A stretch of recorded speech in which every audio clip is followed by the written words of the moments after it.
We have this structure here of processing elements. Starts here with the input.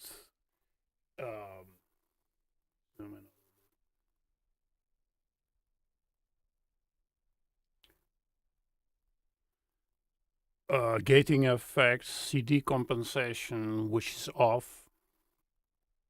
Then we have two filters, mid-band and lower mid-range, upper lower range. Two delays. This is jamming. Jamming is a FFT-based mastering effect. Then we have mid filter plus expansion and a meter and a feedback to the delayed signal path. And we have the mid-low also expanded and with a tube effect also mixed in a little later still with a meter.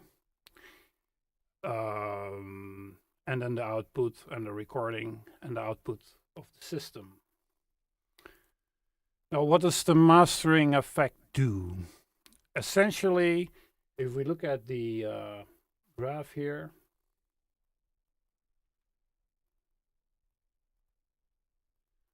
this frequency graph, 20 hertz, 20 kilohertz, has a bit of an upslope in its response. It's like a filter.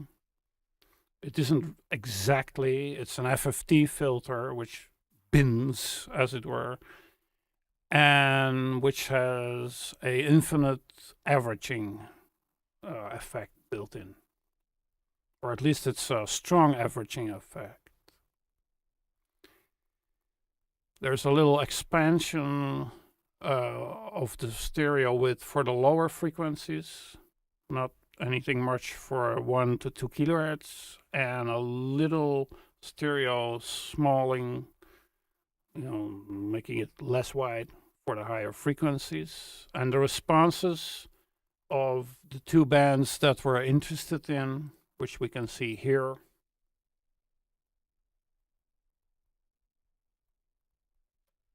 the mid and the low mid are such that 4 to 6 kilohertz is about the highest frequency, except the tube effect, lower mid frequencies can have a high frequency lift to hear the tubes. Yeah, it's already adjusted and it gives the sound that you now hear. I'm not going to change it now. We'll play at the Kurzweil a little bit. And you can see that the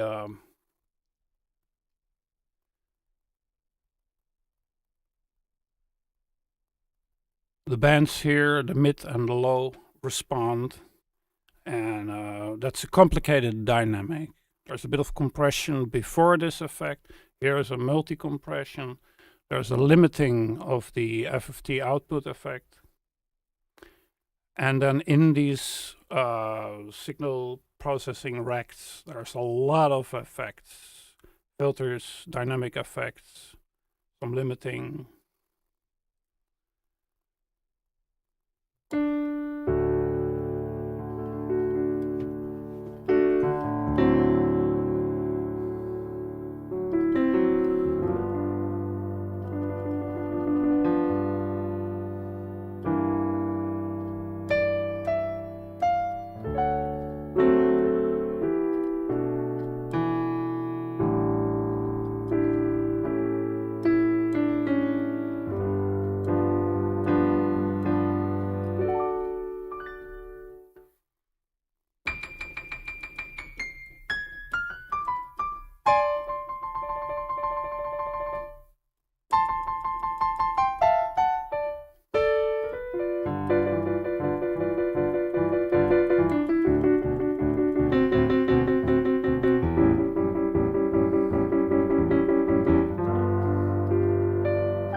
Well, Let's play a little piece under 10 seconds of Depeche Mode, and we look at these bands.